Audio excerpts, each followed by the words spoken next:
ಸ್ನೇಹಿತರೆ ನಮಸ್ಕಾರ, ನಾನು ರವೀಂದ್ರ ಜೋಶಿ. ಮೊನ್ನೆ ಗುರುವಾರ ಮಹಾರಾಷ್ಟ್ರದಲ್ಲಿ ಒಂದು ವಿಚಿತ್ರವಾದಂತಹ ಘಟನೆ ನಡೆಯಿತು.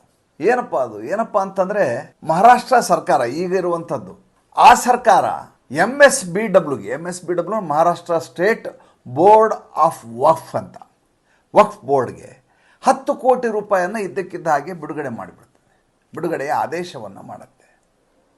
ಚುನಾವಣೆ ಆಗಿದೆ, ಹೊಸ ಸರ್ಕಾರ ರಚನೆ ಆಗಬೇಕು, ಮುಖ್ಯಮಂತ್ರಿ ಯಾರಾಗಬೇಕು ಅಂತ ಇನ್ನೂ ತೀರ್ಮಾನ ಆಗಿಲ್ಲ. ಅದರ ಕುರಿತಾಗಿ ಭಾಳಷ್ಟು ಜಿಜ್ಞಾಸೆಗಳಿದ್ದಾವೆ. ಈಗಾಗಲೇ ಸರ್ಕಾರ ಮುಖ್ಯಮಂತ್ರಿ ಸ್ಥಾನದಿಂದ ರಾಜೀನಾಮೆ ಕೊಟ್ಟಿದ್ದಾರೆ ಏಕನಾಥ್ ಶಿಂದೆ ಅವರು, ಆ ಕಡೆ ದೇವೇಂದ್ರ ಫಡ್ನವೀಸ್ ರಾಜೀನಾಮೆ ಕೊಟ್ಟಿದ್ದಾರೆ.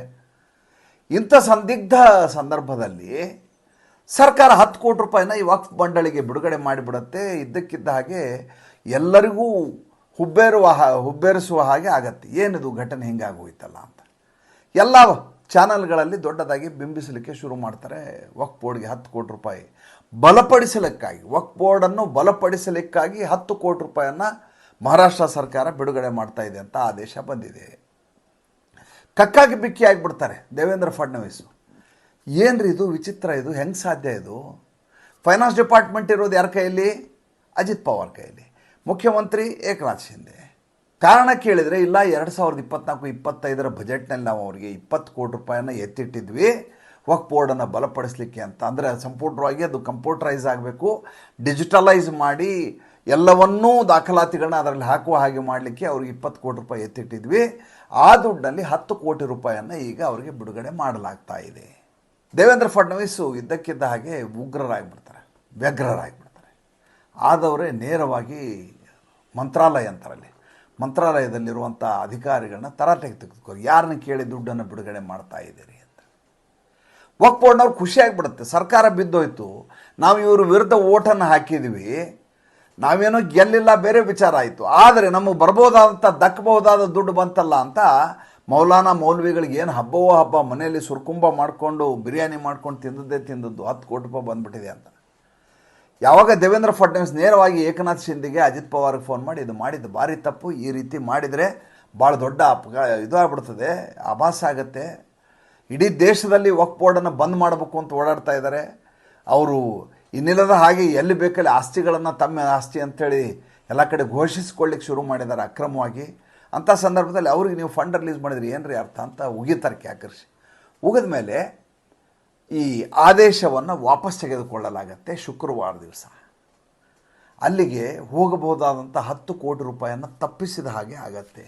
ಅಂದರೆ ಸರ್ಕಾರದ ಮಟ್ಟದಲ್ಲಿ ಯಾವ ರೀತಿ ಕೆಲಸಗಳು ನಡೀತಾ ಇರ್ತವೆ ಅಂತ ಈ ಘಟನೆಯಿಂದ ಗೊತ್ತಾಗುವಂಥದ್ದು. ಈ ಮಧ್ಯೆ ಮಲ್ಲಿಕಾರ್ಜುನ್ ಖರ್ಗೆ ಅವರು CWC ಮೀಟಿಂಗ್ ಕರೆದಿರ್ತಾರೆ.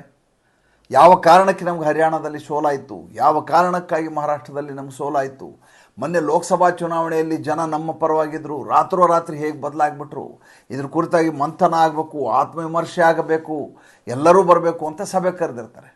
ಸಭೆಯಲ್ಲಿ ಚರ್ಚೆ ಮಾಡಿದ ಮೇಲೆ ಭಾಷಣ ಮಾಡ್ತಾರೆ. ಇವರು ಭಾಷಣ ಕೇಳಿದ ಕೂಡಲೇ ನನಗೆ ಭಯ ಆಯ್ತು. ಏನಂತಾರೆ ಮಲ್ಲಿಕಾರ್ಜುನ ಮುತ್ಯ, ಸರ್ಕಾರ ನಮ್ದು ಇರುತ್ತೋ ಬಿಡುತ್ತೋ, ನಮ್ಮ ಅಜೆಂಡಾ ನಡಿಬೇಕು ಅಂತಾರೆ. ಏನು ಇವ್ರ ಅಜೆಂಡಾ? ಈ ದೇಶದಲ್ಲಿ ಮುಸಲ್ಮಾನರನ್ನು ತುಷ್ಟೀಕರಣ ಮಾಡೋದು ಇವ್ರ ಅಜೆಂಡಾ. ಚುನಾವಣೆಯಲ್ಲಿ ಪ್ರಚಾರ ಮಾಡಲಿಕ್ಕೆ ಫಂಡ್ ಕೊಟ್ಟು ಅವ್ರನ್ನ ಹೆಲಿಕಾಪ್ಟ್ರಲ್ಲಿ ಊರೂರು ಲಾತೂರು, ಕೊಲ್ಲಾಪುರ, ಸೊಲ್ಲಾಪುರ, ನಾಸಿಕ್ಕು, ಪುಣೆ ಎಲ್ಲ ಕಡೆ ಕಳಿಸಿ ಗೆಲ್ಸ್ಕೊಂಬರ್ಲಿಕ್ಕೆ ಏನು ಬೇಕೋ ಅದನ್ನು ಮಾಡೋದು ಇವ್ರ ಅಜೆಂಡಾ. ಮುಸಲ್ಮಾನರಿಗೆ ಕಂಡ ಎಲ್ಲ ಸವಲತ್ತು ಕೊಡೋದು ಇವ್ರ ಅಜೆಂಡಾ. ಸರ್ಕಾರ ಇರಲಿ ಬಿಡಲಿ ಇವೆಲ್ಲ ಆಗಬೇಕು ಅಂತ ಅವ್ರು ಹೇಳೋದು. ಸರ್ಕಾರ ಇರುತ್ತೋ ಬಿಡುತ್ತೋ ಅಜೆಂಡಾ ನಮ್ಮದಾಗಿರಬೇಕು ಅಂತ ಮೊದಲೇ ಮಾತು. ಎರಡನೇ ಮಾತು ಹೇಳ್ತಾರೆ, ಅದಕ್ಕೆ ಕಕ್ಕಾಬಿಕ್ಕಿ ಆಗಬೇಕಾಗಿದ್ದು ರಾಹುಲ್ ಗಾಂಧಿ. ಏನಂತಾರೆ, ಮೇಲಿಂದ ಕೆಳಗಿನವರೆಗೂ ಎಲ್ಲ ಸ್ಥಾನಗಳಲ್ಲಿರುವಂಥ ಪದಾಧಿಕಾರಿಗಳನ್ನ ಬದಲಾವಣೆ ಮಾಡಬೇಕು ಅಂತಾರೆ. ಈ ಬದಲಾವಣೆ ಅಗತ್ಯವಾಗಿದೆ. ಮೊದಲು ಮೇಲಿಂದ ಕೆಳಗಿನವರೆಗೂ ಎಲ್ಲರೂ ಬದಲು ಮಾಡೋ ಕೆಲಸ ಮಾಡಬೇಕು ನಾವು ಅಂತ. ಅಂದರೆ ರಾಹುಲ್ ಗಾಂಧಿಯವರ ನಾಯಕತ್ವದ ಬದಲು ಈಗ ಪ್ರಿಯಾಂಕಾ ವಾಡ್ರಾ ಅವ್ರನ್ನ ಆ ಜಾಗಕ್ಕೆ ತಂದು ಕೂಡಿಸ್ಬೇಕು ಅಂತ ಪರೋಕ್ಷವಾಗಿ ಅವರ ಧ್ವನಿ ಇತ್ತ ಅಂತ ಕಾಂಗ್ರೆಸ್ನವರು ಇವತ್ತು ಮಾತಾಡ್ಕೋತಾ ಇದ್ದಾರೆ. ಅವ್ರು ಹೇಳ್ತಾರೆ, ಚುನಾವಣೆಯಲ್ಲಿ ಬರೀ ಅಲೆ ಇದ್ರೆ ಸಾಲದು, ಅದು ಮತವಾಗಿ ಪರಿವರ್ತಿತ ಆಗಬೇಕು. ಮತವಾಗಿ ಪರಿವರ್ತಿತ ಆಗಬೇಕಂದ್ರೆ ಜನರ ಹತ್ರ ಹೋಗಿ ಆ ರೀತಿ ಹೇಳಬೇಕು. ಜನರ ಹತ್ರ ಹೋಗಿ ತಾನೇ ಹೋದ್ಸಲ ಗ್ಯಾರಂಟಿ ಕಾರ್ಡ್ ಕೊಟ್ಟದ್ದು ನೀವು. ಜನರ ಹತ್ರ ಹೋಗಿ ಗ್ಯಾರಂಟಿ ಕಾರ್ಡ್ ಕೊಟ್ಟು ಸಹಿ ಹಾಕಿದ್ದಕ್ಕೆ ಕರ್ನಾಟಕದಲ್ಲಿ ಮತ ಹಾಕಿದ್ದಾರೆ ನಿಮಗೆ. ಇಲ್ಲರ ಯಾರು ಮತ ಹಾಕ್ತಿದ್ರು? ಆಮೇಲೆ ಹೇಳ್ತಾರೆ, ನಮಗೆ ಈ ಎಲೆಕ್ಟ್ರಾನಿಕ್ ಮತಯಂತ್ರಗಳ ಬಗ್ಗೆ ನಂಬಿಕೆ ಹೊರಟು ಹೋಗಿದೆ. ಯಾಕೆ ನಂಬಿಕೆ ಹೊರಟೋಯ್ತು? ಕರ್ನಾಟಕದಲ್ಲಿ ಗೆದ್ದಾಗ ನಿಮಗೆ ನಂಬಿಕೆ ಇತ್ತು, ತೆಲಂಗಾಣದಲ್ಲಿ ಗೆದ್ದಾಗ ನಂಬಿಕೆ ಇತ್ತು, ಲೋಕಸಭಾ ಚುನಾವಣೆಯಲ್ಲಿ ಗೆದ್ದಾಗ ನಂಬಿಕೆ ಇತ್ತು, ಈಗ ನಂಬಿಕೆ ಹೊರಟೋಗಿದೆ ಅಂತ. ನಮಗೆ ನಂಬಿಕೆ ಹೊರಟೋಗಿದೆ.